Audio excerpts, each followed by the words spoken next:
사람은 누구나 자기 인생이 왜 이렇게 흘러가는지 조금은 알고 있습니다. 내가 이렇게 살면 내 인생이 이렇게 될 거야 라고 생각하면서 때로는 그렇게 살아보지요. 이렇게 살면 안 되는데 하면서도 또 어느 순간 반복해서 그렇게 사는 내 자신을 보게 됩니다. 왜 관계가 반복해서 깨어지는지, 왜 같은 선택을 계속하면서 또 후회하는지, 때로는 분명히 잘못된 것인 줄 알면서도 멈추지 못하는지. 그래서 사람들이 이렇게 말하죠. 이상하다고. 분명히 문제라는 걸 아는데 나도 모르게 또 그 자리에 있더라고. 이건 특정 사람의 어떤 문제가 아닙니다. 이것은 신앙하는 사람들만의 문제도 아니고 사실 모든 사람들의 공통적인 문제이지요. 사람은 자기의 인생을 망가뜨리는 원인이 곁에 있는 것이 아니라 자기 안에 있다라는 것을 누구보다 잘 알고 있습니다. 그런데 이것을 깨닫게 되고 알게 되면 사실 무섭고 두려워하게 돼요. 본능적으로. 왜냐하면 그것을 멈추고 그것을 끊는 순간 자기 자신도 이렇게 힘들 것 같고 때로는 무너질 것 같고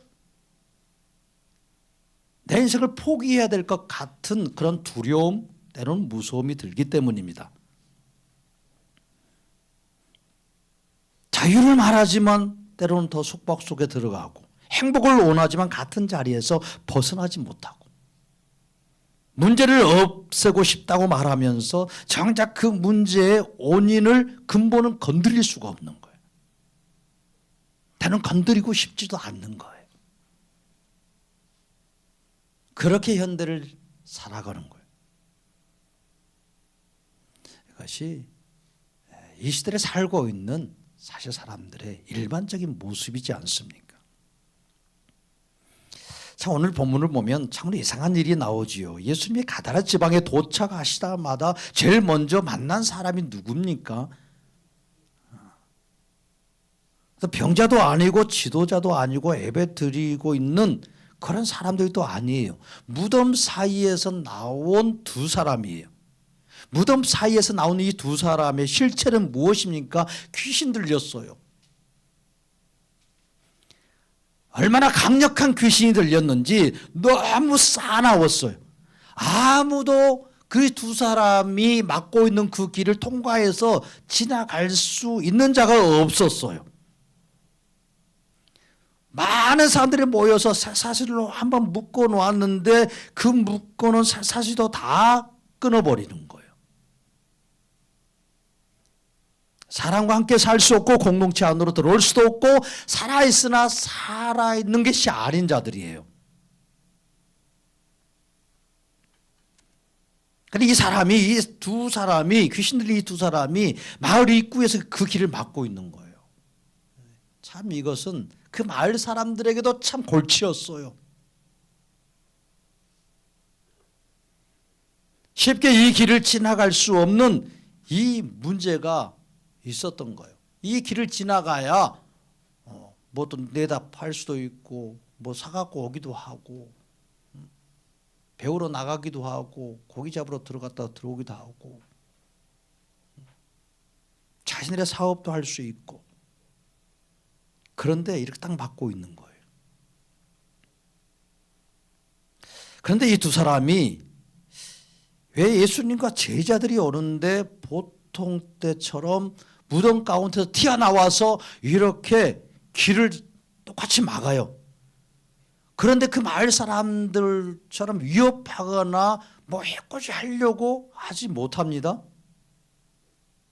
이 도시 사람들에게 하는 일이 아니라 이상한 말을 해요. 29절을 보세요.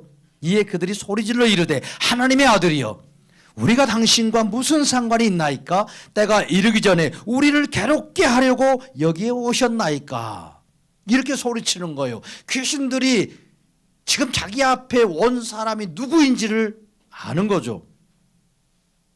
하나님의 아들이라는 거예요. 정확하게 압니다. 이전에 한 번도 이런 말을 이 두 사람이 한 적이 없어요. 근데 이렇게 말한 정체가 이 두 사람이 아니라 누구였어요? 귀신이었어요. 그 안에 들어가 있는. 주님이요 그 귀신들을 쫓아냅니다. 그럴 때 이 귀신들이 각부를 해요. 어떤 관계입니까? 만일 우리를 쫓아내려면 어디에 들여보내달라고? 돼지떼에 들여보내달라는 거예요. 그런데 예수님이 이 말을 그냥 거부하신 것이 아니라 들어주시고 계셔. 두 사람에게서 귀신들이 나와서 돼지떼에 들어가는 것을 허락하셨다는 거예요. 그랬는데 어떤 일이 일어납니까? 그 돼지떼들이 갑자기 갈릴리 바다로 뛰어 들어가서 다 몰살해 버리는 거예요. 다 죽었어요. 우리는 오늘 이 말씀들을 읽으면서 참 여러 가지 의문이 들 수밖에 없어요. 왜 예수님이 이런 일을 하실까? 예수님이 귀신 들린 이 두 사람을 고치는 것, 귀신으로부터 그 억압에서 풀어주시고 그를 자유케 해주시는 것, 이건 예수님이 하시는 사역이기 때문에 그래도 이해가 됩니다. 그런데 왜 귀신들이 돼지떼에 들어가게 해달라는 이 강구를 들어주고 돼지떼가 다 죽도록 그냥 내버려 두셨다는 거예요. 이것은 얼마나 큰 심각한 문제입니까? 그 마을 사람들이 다 먹고 살 수 있는 그런 양식의 근원이고 경제의 근원이었어요. 아니 왜 이런 일을 하시냐고요. 하나님이 두 사람의 생명이 2,000마리가 넘는 돼지떼보다 더 귀하다, 사랑한다라는 것을 보여주시기 위해서 예수님이 귀신들이 요구하는 그 요구를 다 들어주고 돼지떼를 갈릴리 바다에다 다 몰살시키는 거 허락하셨을까? 예수님이 율법에서 먹지 말라고 한 돼지가 정말 미워가지고 정말 싫어서 귀신들에게 다 들어가게 해서 죽이고 싶어서 귀신들의 강구를 들어주셨을까요? 예수님이 이 가다라 지방에서 행하신 이 일들은 우리의 어떤 생각, 이 관점으로 볼 때 정말 이해할 수 없는 일입니다. 이 일을 여러분들이 당했다고 한다면 어떻게 반응할 거예요?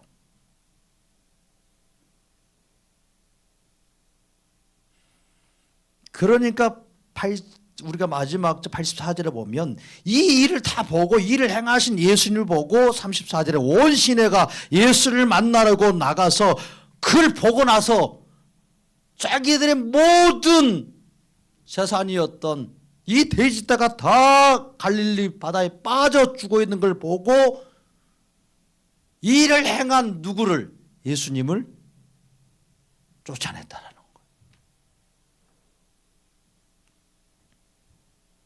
예수님이 이걸 모르셨을까? 예수님이 평상시에 귀신을 쫓아내실 때 하지 않는 일을 왜 이곳에서는 하셨을까? 마을 사람들에게 엄청난 손해를 주어서 그들을 괴롭게 하시는 것이 예수님이 원하시는 일이었을까?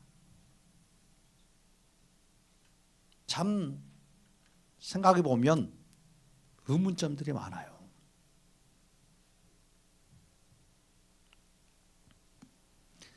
하나님이 창조한 인간은 하나님을 많이 좋아했습니다. 한 주먹으로 정말 그 아름다운 멋진 자신을 만들어주신 하나님이요, 얼마나 좋았겠어요. 하나님이 말씀하시면 그 안에 생명이 있다라는 것, 그 안에 진리가 있다라는 것, 이 아담과 하와는 알았어요. 하나님이 자기의 갈 길을 거기에서 이렇게 안 돼라고 말하시면 인간은 하나님의 사랑과 보호로 알았어요. 하나님이 무엇을 금하면 그 안에 사랑이 있다는 걸 알았어요. 창조된 인간은 하나님을 의심하지 않았습니다. 하나님을 막 경계하지 않았어요. 하나님을 사랑하고 경외했지만 하나님을 무서워하지 않았습니다. 하나님을 피하지 않았어요. 하나님이 행하신 그 모든 일들은 인간 자신을 위한 아주 좋은 일, 최선의 하나님이 행하시는 일이라고 정확히 알았기 때문에 하나님이 하시는 일에 대해서 감사하고 찬양했어요. 이것이 인간이 갖는 기쁨이었어요. 인간은 하나님이 행하시는 늘 선한 것으로 받아들이면서 이 에덴 동산에서 그렇게 살았어요. 그렇게 수십 년이 흘러갑니다. 그러다 타락합니다. 선악과를 먹고. 타락한 인간의 모습이 어떻게 바뀝니까? 가장 먼저 일어난 변화가 무엇입니까? 행동의 어떤 변화, 삶의 어떤 양식의 변화? 아니요. 타락한 인간은 하나님을 모르는 어떤 존재가 아니라 하나님을 오해하는 거예요. 왜? 하나님의 선과 악으로 판단하는 것이 아니라 자신의 선과 악으로 판단하기 시작하니까 하나님의 말씀이 자신에게 맞지 않고 자신이 원하는 말이 아니면 자기를 죽이는 말로, 위협하는 말로 이렇게 들리는 거예요. 타락한 인간에게 하나님이 찾아오셨을 때 인간은 반갑게 맞이하지 않아요. 하나님의 낯을 두려워하고 피합니다. 숨습니다. 정말 그렇게 반갑게 맞이하고 즐거워했던 인간이 타락한 후에는 하나님이 찾아오실 때 무섭고 수치스러움 때문에 나무 뒤에 숨어요. 하나님이 살려주시려고 찾아오셨어도 마치 자기를 죽이려고 찾아오는 것처럼 두려움과 무서움 속에 빠집니다.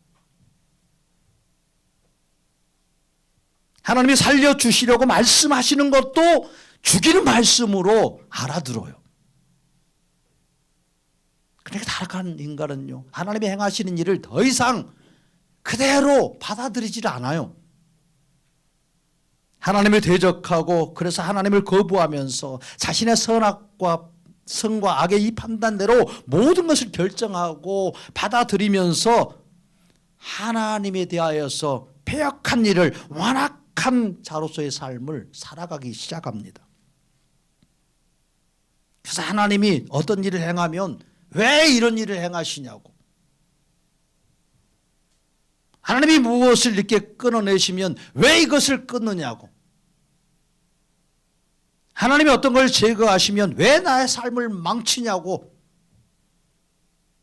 하나님 뭐 손 좀 대시면 왜 나를 힘들게 하냐고 원망하고 불평하면서 하나님을 향하여 저주하는 것이 타락한 인간의 날마다의 매일 일상이 되어버렸어요.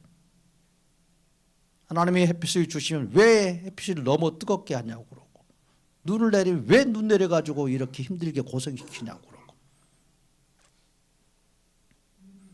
타락한 인간에게 하나님은 더 이상요 생명을 주고 살리는 분이 아니라 때로는 질병 주고 때로는 저주를 내리고 때로는 지진도 하고 때로는 태풍으로 사람을 죽이고 전쟁을 일으켜서 막아주지도 않고 생명을 빼앗는 분, 사사건건 간섭하시는 분, 보호하시는 분이 아니라 빼앗는 분, 그렇게 여기는 자가 되었어요. 타락한 인간은 늘 하나님이 하시는 일을 오해하고 거부하고 대적하다가 하나님의 그 심판의 진노 아래서 생명이 없어서 지옥에 떨어져 영원히 고통 속에서 살아야 될 존재예요. 이것이 타락한 인간의 실체이고 모습이고 운명입니다.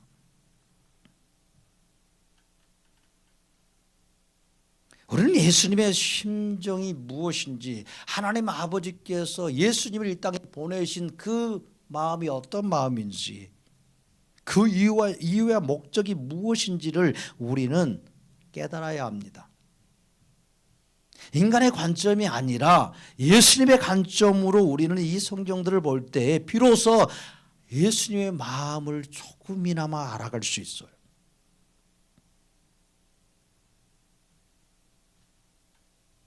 우리는 오늘 이 본문들을 이렇게 살펴보면서 돼지떼를 잃어버리고 예수님을 쫓아내는 자가 이게 이러면 왜 이들은 이렇게 예수님을 쫓아내는 거 당연하다고 여길 수 있어요.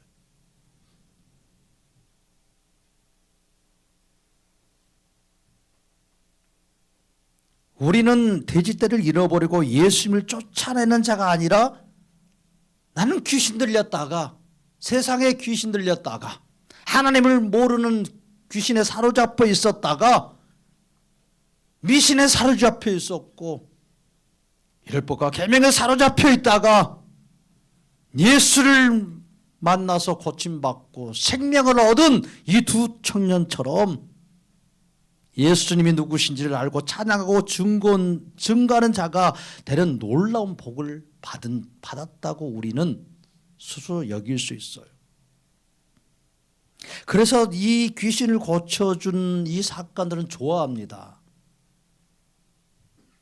그리고 두 청년에게서 나간 이 귀신들이 예수님에게 돼지떼에 들여 보내달라고 요청할 때 예수님이 이 말씀을 들어주시는 것에 대해서는 이게 탐탁하지 않아요.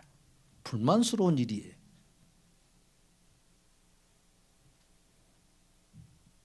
우리는 예수님이 왜 이런 일을 행하였는지 예수님이 정말 이 땅에 오신 이유와 그 목적들을 정확히 살펴보고 예수님이 죄인들을 어떻게 사랑하시는지 얼만큼 사랑하시는지 그 마음을 우리가 알고 헤아려 보아야 합니다.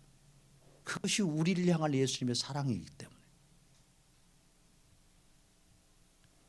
두 청년에게서 나간 귀신들이 예수님에게 돼지떼에 보내달라고 요청할 때 예수님이 귀신의 말을 들어주신 것처럼 보여요. 이 사건의 중심은 귀신의 강구가 아니고 귀신의 강구를 들어주신 예수님에게 있지 않아요. 귀신들은 자기들이 살고 싶어서 돼지떼에 들어가게 해달라고 한 것이겠어요? 자신들이 살고 싶어서 돼지떼에 안 들어가면 죽는 거예요, 귀신들이. 영원한 그 지옥불에 타락한 인간과 함께 멸망을 받아야 될 존재라는 것 귀신들은 정확히 알아요. 사단은. 귀신의 목적은요 늘 하나밖에 없어요. 사람을 끝까지 묶어서 지옥으로 같이 가는 거예요. 예수님은 귀신을 위해서 돼지떼를 그들에게 허락한 게 아니에요. 지금 예수님이 귀신 들린 두 청년의 영혼을 죄악에서 끊어주시고 살려주시고 새 생명을 주셨습니다. 이처럼 돼지떼라는 이 귀신에 사로잡힌 그 모든 사람들을 예수님은 살려주기를 원하셨어요. 구원자로 이 땅에 오신 예수님은 그 죄악의 돼지떼에 사로잡혀 있는 그 마을 모든 사람들을 그 죄에서 끌어주고 싶으셨던 거예요. 이 마을 사람들의 죄가 무엇입니까? 이 도시에 있는 이 모든 사람들의 죄가 무엇입니까? 그들은 겉으로 보면 평범하게 살아가는 사람들입니다. 그러나 그들의 마음은요 다 돼지떼에 있었어요. 돼지떼가 2,000마리가 넘어요. 이것은 혼자 어떤 한 가족이 키울 수 있는 게 아니에요. 온 도시가 함께 그 힘써서 이 돼지를 키워야만이 가능한 숫자입니다. 우리처럼 곡물이 풍부하게 있는 나라도 아니에요. 그곳은.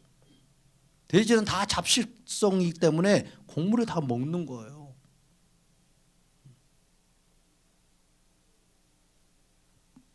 요즘처럼 현대화된 어떤 기계식으로 어떤 그런 모든 자원들이 있는 것도 아니에요. 그러니까 온 도시가 이 돼지 사육에 힘을 썼던 거예요. 이것이 그들의 경제의 근간이었고 삶의 모든 터전이었어요. 돼지떼로 인하여서 자신의 부유한 삶을 살고 돼지떼로 인하여서 자신의 가정이 안정된 삶을 살고 이 돼지떼로 인하여서 자기와 자녀들의 미래가 보장된다라고 믿고 살았어요. 그들은 오실 메시아를 잊어버렸습니다. 그들은 이방인이 아니었어요. 구원자를 기다리며 양을 키우며 제사를 드리는 것 다 던져버렸어요. 오로지 돼지 키우는 일에 올인하고 있었던 그 도시였어요. 이 땅의 구원자로 오신 예수님도 기다리지 않고 예수님이 주시는 영원한 생명도 더 이상 필요가 없이 돼지떼의 모든 마음을 두고 그 죄악 가운데 살고 있었던 마을이 가다라 지방의 마을이고 그 도시였어요. 오직 그들에게 돼지떼가 희망이었어요. 그들은 살아있으나 실상은 돼지떼처럼 지옥으로 달려가서 그 갈릴리에 빠져 죽는 것처럼 영원한 지옥의 불못에 달려가는 그들의 인생의 모습이었어요. 예수님이 가다라 지방에 오실 때 우연히 오신 것이 아닙니다. 예수님은 그 마을의 실상을 처음부터 알고 오셨어요. 예수님이 보니까 이런 일이 있었다. 아니에요. 예수님은 두 사람만 고치고 딴하지 않으셨어요. 예수님은 그 마을 전체, 그 도시 전체를 살려주고 싶으신 거예요. 예수님은 사람들이 무엇을 붙들고 있는지를 정확히 아셨어요. 그런데 그것을 절대 그들이 스스로 끊을 수 없다는 것 정확히 알고 계셨어요. 예수님은 그들의 생명을 위해서 그들의 물질의 통로였던 그들의 마음을 다 빼앗겨 예수를 버릴 수밖에 없고 구원자를 버릴 수밖에 없는 그 문제, 이 돼지떼를 건드리신 거예요. 그들의 안정된 삶을 흔들어 버리신 거예요. 그들의 우상을 도려내 버리셨어요. 구원자로 오셔서 죄인을 사랑하셔서 생명 주고 싶으신 예수님의 궁일하심이고 예수님의 한없는 사랑이에요. 사랑은 기분 좋게 하는 거 아니에요. 예수님은 지금 돼지를 미워하신 게 아닙니다. 예수님이 어떤 물질을 정죄하신 게 아니에요. 예수님은 돼지 떼보다 인간의 생명이 귀하다는 것을 보여주시려고 이런 일을 행하신 거 아니에요. 돼지떼에 매여서 영원한 생명을 버리는 이 죄악을 끊어주시고 그 죄악에서 건져서 생명 주어 살게 해주시려고요. 그 돼지떼의 속박에서 벗겨내서 진정한 자유가 무엇인지, 진정한 삶의 기쁨이 무엇인지 알리게 해주고 싶으셨어요.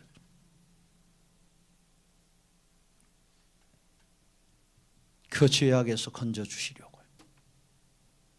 그들의 돼지떼를요 죽이시는 것도 예수님은 두려워하지 않으셨어요. 돼지떼가 없어지면 그들이 죽는 게 아니에요.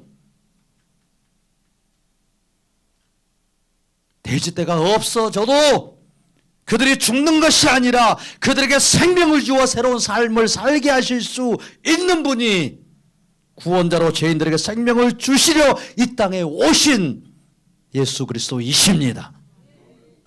예수님이 누구십니까? 예수님은 사람의 인생을 왜 이렇게까지 건드리십니까? 마을 전체의 삶을 송두리째 왜 뒤흔드십니까? 예수님은 그냥 착한 사람 중에 한 분이 아니십니다. 예수님은 위대한 선생 아니에요. 예수님은 어떤 도덕적인 모범생입니까? 아닙니다. 예수님은 하나님과 동등한 분이시고 하나님의 근본 본체이십니다.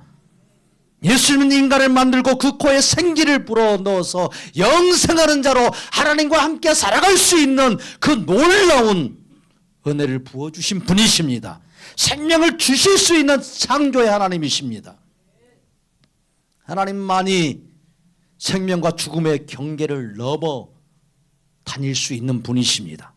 하나님만이 사람을 묶고 있는 모든 죄의 근원을 끌어낼 권세를 가지고 계십니다. 사람은 생명을 만들 수 없습니다.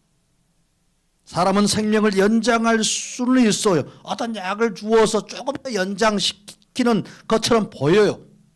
생명 창조할 수 없습니다. 그러나 하나님은 말씀으로 생명을 만드셨고 생기를 불어넣어서 생명을 주셨고 지금도 그 생명을 유지시켜 주시는 분이 하나님이십니다. 생명의 주인은 예수님이십니다. 생명의 창조자여 생명의 근원자이신 주인이시기에 하나님의 그 신성으로 충만하신 예수님은 생명을 주실 수 있고 생명을 끊을 수 있는 유일한 분이십니다. 하나님은 생명을요 기준으로 판단하지 않아요. 손해가 크냐 작으냐가 아니에요. 기분이 좋냐 나쁘냐의 문제가 아닙니다. 지옥이냐 천국이냐의 문제인데 무슨 기분의 문제가 있겠어요? 무슨 손해의 문제가 있겠어요? 살리느냐 죽게 그냥 내버려 두느냐, 이 문제 앞에 예수님이 정확하게 지금 보고 계시는 거예요. 창조주 하나님은 생명을 주시거나 생명을 거둘 때 피조물에게 상의하지 않습니다. 그분이 생명의 주인이신데, 그분이 모든 것의 주인이신데 그걸 하나님이 상의하겠어요? 하나님이 사람의 동의를 얻어서 생명을 주시는 분이 아니에요. 사람의 동의를 얻어서 일하시는 분은 아니에요. 하나님은 살아가는 자에게 그 생명 주시기 위하여서 자기의 몸을 찢어서라도 주시는 분이시기 때문에, 이 땅의 구원자로 오신 예수님은 죄를 끊어주시고 생명 주시기 위해서 2000마리의 떼와는 비교할 수도 없는 타락한 모든 인간의 생명보다 더 귀하고 더 존귀한 자신의 생명을 버리셨어요. 죄인들의 죄를 끊어주시고 그 죄악의 속박에서 벗어나게 해주시고 진정한 자유를 주시기 위해서, 해방을 주시기 위해서 예수님은 타락한 인간의 모든 죄를 짊어지시고 그 죄악의 형벌을 친히 자신의 몸에 담당하시고 십자가에서 자기의 생명을 버리십니다. 예수님이 지옥에 들어가는 죄를 끊어주시고 예수님이 영원한 생명을 얻어서 천국에 들어가도록 하는 그 생명을 거저 주시기를 기뻐하셨습니다. 예수님이 죄를 끊어주시고 죄악으로부터 건져내실 때 그냥 말로만 하셨어요. 죄 사함 받아라. 귀신 들린 자를 고쳐주시고 모든 죄악을 끊어주시고 생명을 주시고 자유를 주시려고 예수님이 죄악을 뒤집어 쓰셨어요. 모든 우리의 죄악을 다 고쳐주셨어요. 귀신 들린 우리를 고쳐주시려고 예수님이 귀신 들린 자가 되어버리신 거예요. 그래서 사람들은 예수님을 향하여서 귀신 들렸다라고 욕하고 저주했어요. 귀신 들린 자를 풀어주시려고요, 고쳐주시려고요. 예수님이 그런 자가 되셨어요. 그런 욕을 들으셨어요. 돼지떼에 잡힌 그 마을 사람들을 죄악에서 건져주시려고 예수님은 죄와 저주의 돼지떼와 같은 도무지 타락한 인간이 이길 수 없는 가장 강력하고 무서운 이 죽음의 무덤으로 들어가셨습니다. 예수님은 자기 몸으로 친히 고난받고 죄악을 끊으시고 영원한 생명을 그래서 믿는 자들에게 거저 선물로 주셨습니다. 우리가 노력해서 받은 것 아니에요. 노력해서 얻은 것 아닙니다.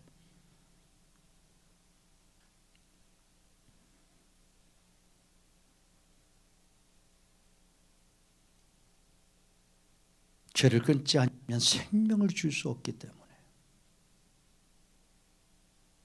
예수님은 죄를 없애신 게 아니라 죄를 자기에게 옮기시고 모든 죄와 형벌을, 그 고난을 당하시고 십자가에 죽으심으로 타락한 인간이 예수님으로 인하여서 하나님의 생명을 받고 하나님과 다시 연결되어지는 이 놀라운 길을 만들어 주셨습니다.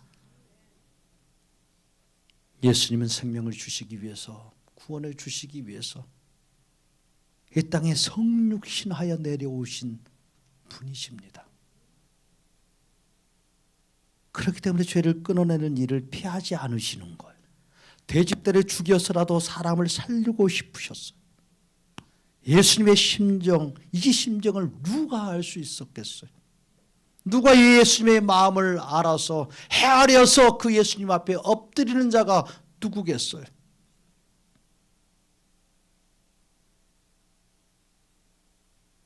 예수님은 이 영혼을 살리시기 위해서 이 죄인들을 살리시기 위해서 절대로 편한 길을 선택하며 가지 않으셨어요. 욕먹는 길을 선택하셨고 비난받는 길이라 할지라도 선택하셨어요. 문제없는 길을 택하지 않으셨고 사람들이 좋아할 만한 방식으로만 일하지 않으셨어요. 예수님은 이 땅에 오신 목적이 죄인을 살려주시러 오시는 거예요. 생명 주고 싶어서 하나님처럼 자유케 하는 인생으로 만들어주고 싶으신 거예요. 죄와 사망의 사슬에서 죄인들을 풀어주시고 영생 주시고 참 자유를 주시려고 예수님은 이 땅에 오셨습니다. 예수님은 두 청년만 살리고 그냥 조용히 그 마을에 떠나실 수도 있었어요. 귀신만 쫓아내고 조용히 그냥 제자들과 함께 그냥 또다시 다른 마을로 가셨으면 아무런 이런 일이 욕을 비난의 소리를 들을 필요도 없었어요. 그 가다라 지방 사람들이 그런 이 일을 행한 예수님을 보고 그냥 조용히 아이고 선생님 그냥 가십시오 이렇게 했을 것 같아요? 여러분들이면 그렇게 하겠냐고. 아마 소송 걸었을 거예요. 재판대에 세웠을 거예요. 다 보상하라고. 아주 그냥 쌍욕을 해댔을 거예요. 이것이 나의 모습이더라. 이게 나의 실체예요.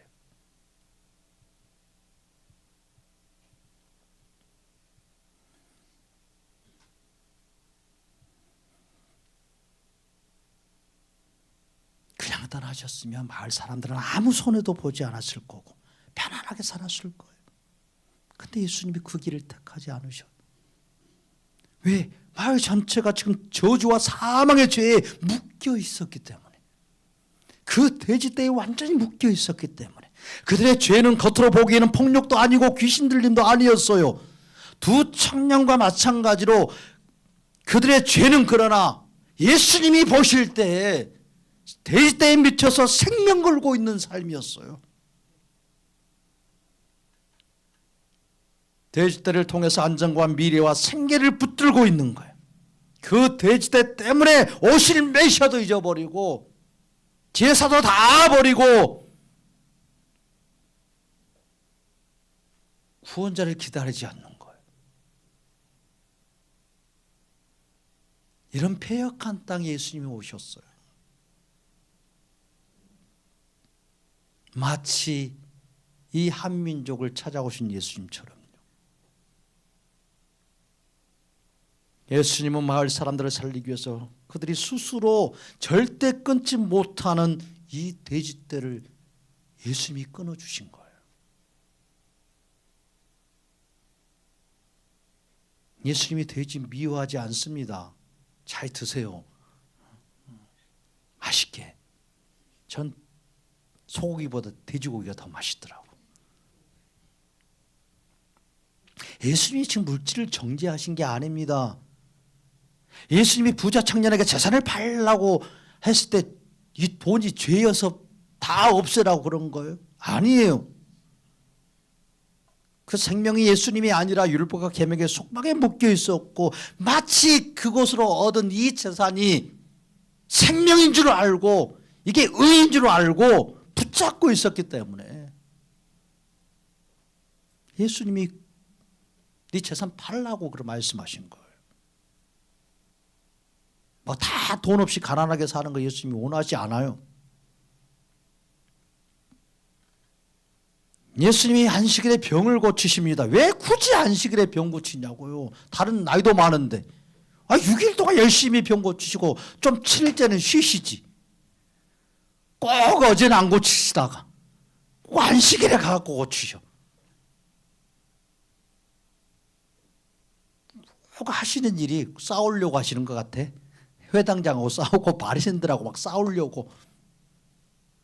그러시겠어요. 예수님이 그런 수준으로 말씀하시고 그런 수준으로 일하시겠냐고요.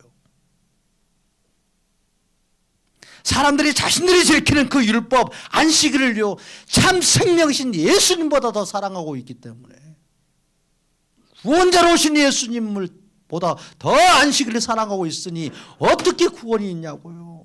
어떻게 생명을 얻을 수 있냐고요. 그러니까 마치 사람들은 너는 안식을 깨트린 것처럼 보이는 거예요. 성전에서 상과 의자도 엎어버리시잖아요. 왜 그렇게까지 하시냐고요. 많은 사람들이 마음이 상처받게, 질서를 닦기 왜 깨트리시냐고. 왜요? 성전이 사람을 살리는 곳이어야 되고 회개가 있어서 생명을 살리는 자리가 돼야 되는데 사람을 속박하는 자리가 되어버렸기 때문에요.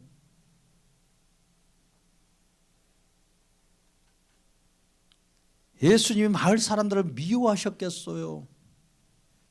예수님이 그들을 심판하러 오셨겠어요? 우리는 예수님이 이렇게 오해해요. 그 마을 사람들을 심판하셨다고. 아니요. 예수님은 심판하러 오신 분이 아니에요. 살려주시러 오신 분이시지. 생명 주시려고 오신 분이시지. 예수님은 저주와 죽음의 죄를 끊어주시고 생명 주어 살리려고 이 가다라 지방, 다른 지방도 다른 마을도 다 가셔야 되는데, 다른 땅에도 가셔야 되는데 가시지 않고 그 마을에 찾아오셨어요.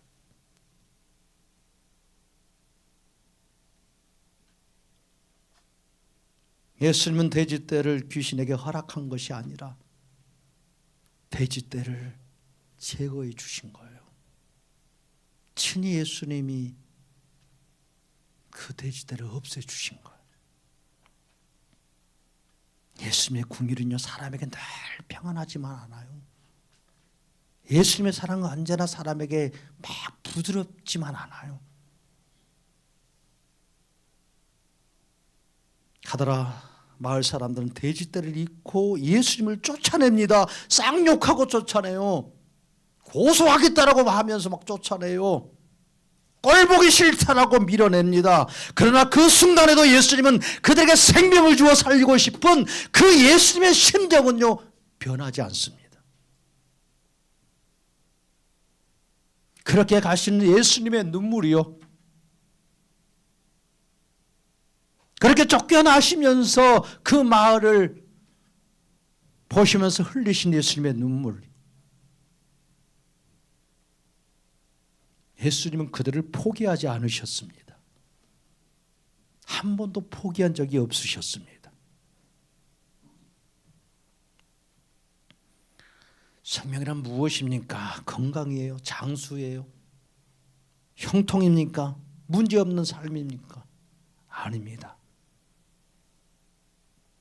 이 모든 것들은 다 결과일 수 있어요. 생명은요, 예수 그리스도이십니다. 예수님 그분이 생명이십니다.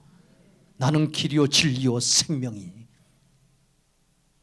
예수님이 없으면 생명이 끊어진 자와 같이 살 수밖에 없어요.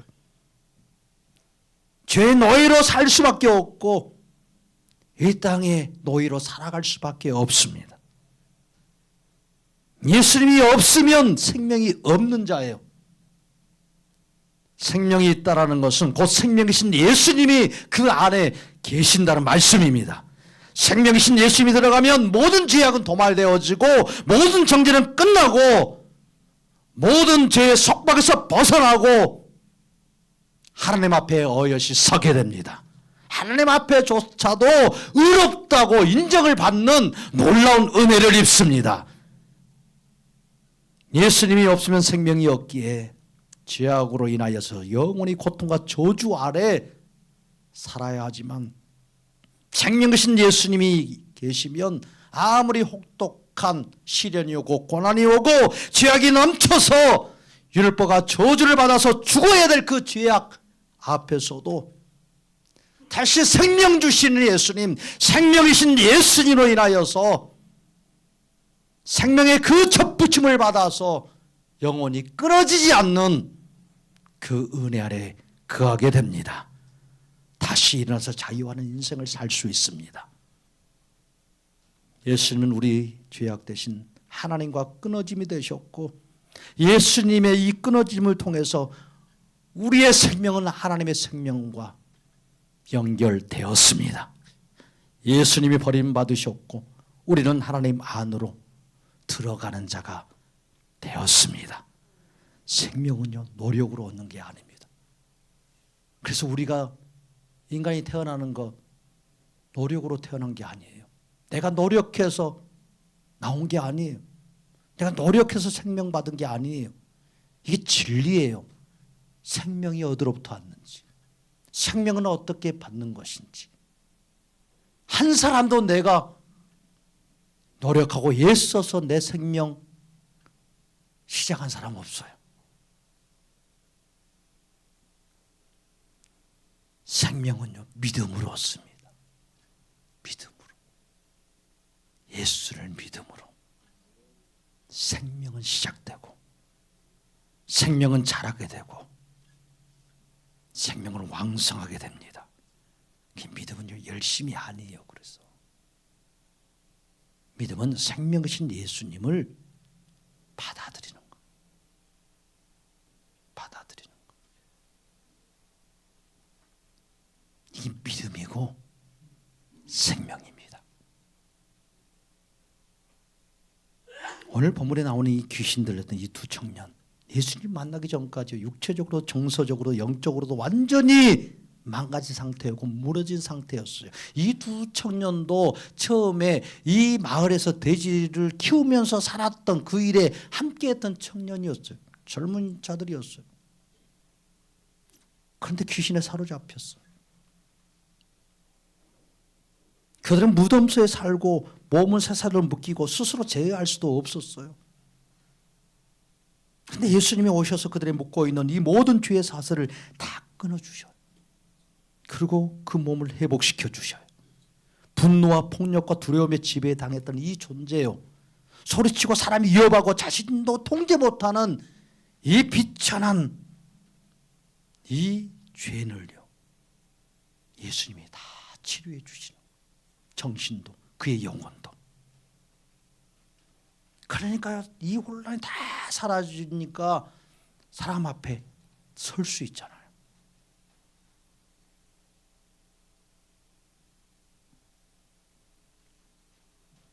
이 두 사람은요, 완전히 사망 아래, 권세 아래, 삶의 권세에 매여 있었어요. 귀신이 말하면 귀신에게 말을 듣고 반응하고, 그 귀신이 그들의 삶을 끌고 가고 있었고요. 근데 예수님이요, 찾아가시고 예수님 들어가시니까 그 모든 것을 벗어나는 거예요.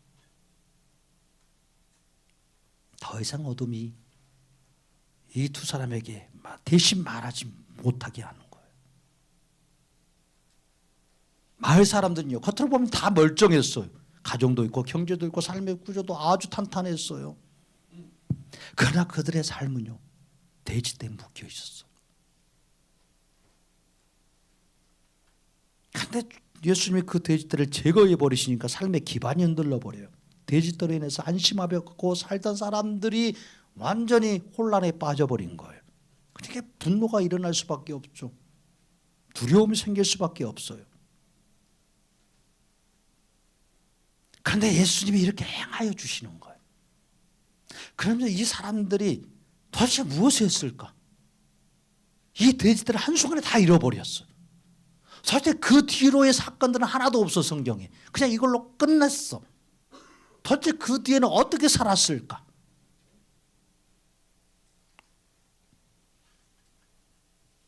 어떻게 살았을 것 같아요? 어떻게? 끝까지 저 예수를 원망하는 사람들이 또 혹 있었는지 몰라요. 그런데 그 예수님이 행하신 일과 두 청년이 그 귀신 들리면서 벗어난 이들을 보고 도대체 저 예수가 누구냐고.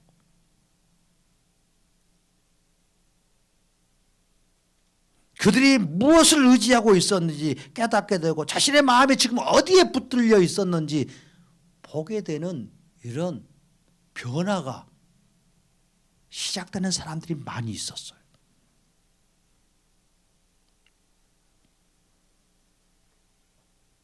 이 마을 사람들이 이미 오래전부터 구원에서 멀어진 상태였고 오실 메시지도 잃어버렸고 제수도 잃어버렸어요. 자신의 조상들은 그러지 않았다는 거 알아요. 생명을 기다리지 않았던 자들. 그런데 이 돼지떼의 죽음의 사건을 통해서 지옥으로 향해서 달려가던 그들이요, 돌이키는 자들이 많아졌어요. 나중에요. 예수님의 그 십자가의 죽으심과 부활, 그리고 제자들을 통해서요. 나타나시는 그 놀라운 은혜로요. 그 역사들로 인하여서 이 가다라 지방에도 예수 믿는 자들이 많아졌어요. 그때 이 돼지떼가 없어진 게 나를 살린 거구나. 구원자 예수님께로 엎드려서 돼지떼를 거두시고 생명 주신 예수님을 경배하고 찬양하며 기쁨을 누리는 자들이 많이 있었습니다. 많이 있었어요. 성경은 이걸로 끝내지만 왜요? 예수님이 하시는 예수님의 마음이 무엇인지를 가르쳐주고 싶으시니까.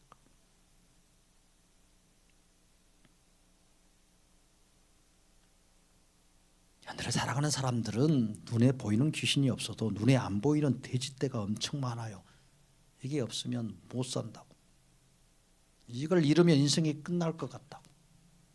이게 나를 지켜주고 있는 거라고 믿는 이 마음에 묶여있는 게 있어요. 다.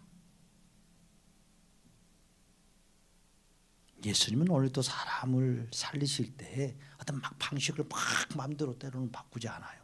귀신에게서 풀어주시고 돼지떼에 묶인 마음에서도 풀어주시고 생명 주고 참 자유하는 인생을 주시기를 예수님은 간절히 바라셔요. 예수 믿는다고 해서 뭐 아프던 것이 다 안 아파지고 안 되는 것이 다 잘 되고 안 바뀌는 게 다 바뀌고 그렇지 않을 수 있어요. 그러나 예수의 생명이 들어가면 죄의 도구가 아니라 죄의 노예가 아니라 더 이상 죄의 종노릇하는 인생이 아니라 예수님과 살아가는 기쁨이 생깁니다. 생명 대신 예수님 모르면 왜 이렇게 불안한지 몰라요. 왜 이걸 못 끊는지 몰라요. 왜 같은 자리를 반복하는지도 잘 모릅니다.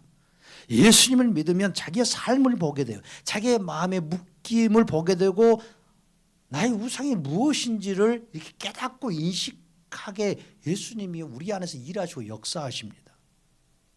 생명이신 예수님이 그 육신과 마음과 영혼을 만져주시기 때문에 예수님이 주시는 생명 안에서 참 자유를 맛보며 새로운 삶을 시작하게 되는 거예요. 그러니까 예수님이 엄청 중요해요. 예수님이 찾아오심이 중요해요. 그냥 예수님 만나는 이 사건이 중요한 거예요. 우리에게 예수님이 찾아오셨습니다. 우리를 만나주고 계십니다. 성도는 죄악에 묶인 자가 아니라 성도는 생명이신 예수님께 묶인 자입니다. 성도는 지금 살아나고 있는 자가 아니라 성도는 이미 예수 안에서 영생을 누리며 사는 자입니다. 성도는 더 이상 죄와 사망의 소유가 아니고 예수님의 소유가 되었습니다. 이 땅에 살면서 성도가 병에 걸릴 수 있어요. 아플 수 있고 연약해질 수 있습니다. 그러나 이 몸이 지옥에 던져질 몸이 아닙니다. 천국에 들어갈 몸입니다. 생명이신 예수님으로 말미암아 영원한 천국에 들어가는 영광스러운 몸, 영광스러운 존재가 바로 성도입니다. 성도도 이 땅에 살면서 흔들릴 수 있고 갈등할 수 있고 인생의 돼지떼의 마음을 빼앗기고 예수님에 떠나 있을 때도 있지만 그러나 예수님은 피 흘려 값주고 살린 성도를 결코 놓지 않으십니다.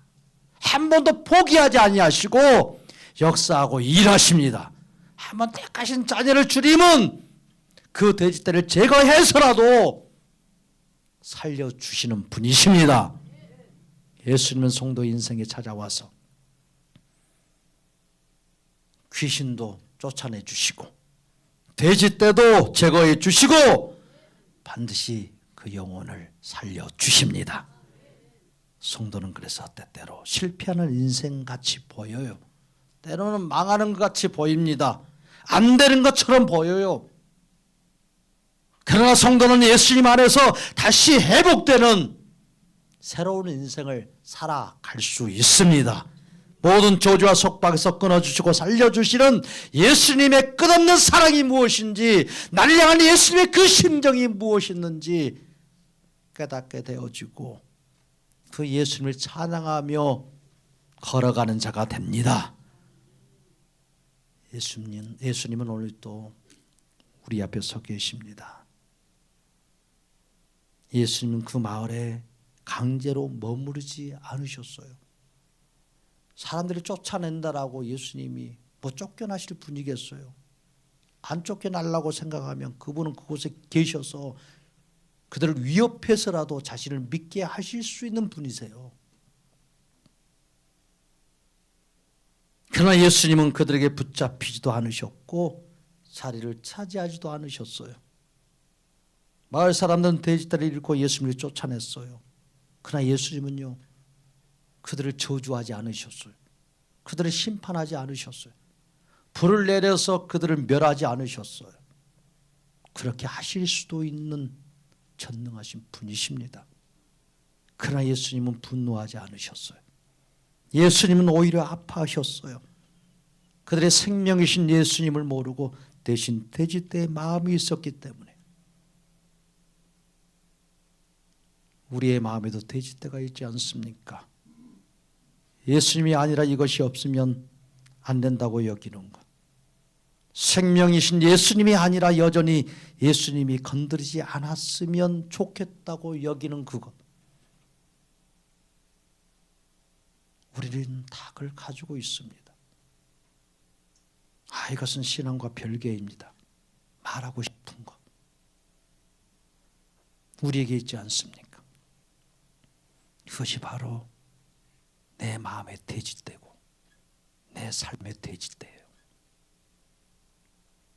예수님은 우리의 마음을 다 알고 계십니다. 예수님이 그것을 모르고 우리에게 말씀하시는 것도 아닙니다. 예수님이 모르고 오시는 분도 아니에요. 예수님은 그것을 빼앗으려고 오신 분도 아닙니다. 예수님은 우리에게 더 좋은 것을 주시려고 날마다 우리에게 찾아오시고 우리와 함께 머물기를 원하시는 분이십니다. 예수님 자신을 주셔서 우리를 살리고 싶으셨고, 예수님 자신의 생명을 주셔서 모든 죄악의 속박에서 건져주시고 자유하는 인생으로 살리게 해주고 싶어 하십니다. 우리는 절대로 우리 스스로 우리가 붙잡혀 있는 자리에서 벗어날 수 없어요. 아무리 결단해도 되지 않아요. 우리의 결단은 작심삼일밖에 될 수 없어요. 육체의 정욕과 한목의 정욕과 이상의 자랑에 잡힌 귀신에게서도 우린 절대 벗어날 수 없어요. 우리의 의와 공로를 쌓으려는 이 돼지떼에서도 우린 절대 자유할 수 없어요. 우리의 마음의 욕심과 탐심과 우상의 돼지떼에서도 우리는 돌이킬 힘도 없고 그렇게 할 마음도 없고 그런 능력도 없는 자들입니다. 오늘 우리는 예수님 앞에서 정직해야 합니다. 나는 나의 돼지떼가 무엇인지도 모르는 미련한 자입니다. 예수님, 나의 돼지떼는 이것입니다. 나는 나의 돼지떼를 놓을 수 없고 스스로 벗어날 수도 없는 연약한 자입니다. 주여 나를 불쌍히 여겨주소서. 주여 나를 긍휼히 여겨주소서. 예수님 앞에 우리의 돼지떼를 고백하고 예수님의 은혜를 구해야 합니다. 내가 앞으로 더 잘 살겠습니다. 아니에요. 내가 앞으로 열심히 하겠습니다. 그것도 아니에요. 그렇게 해서 되는 것 아닙니다. 예수님, 제가 붙들고 있는 이 돼지떼 주님 앞에 내려놓겠습니다. 주님 앞에 고백하는 것.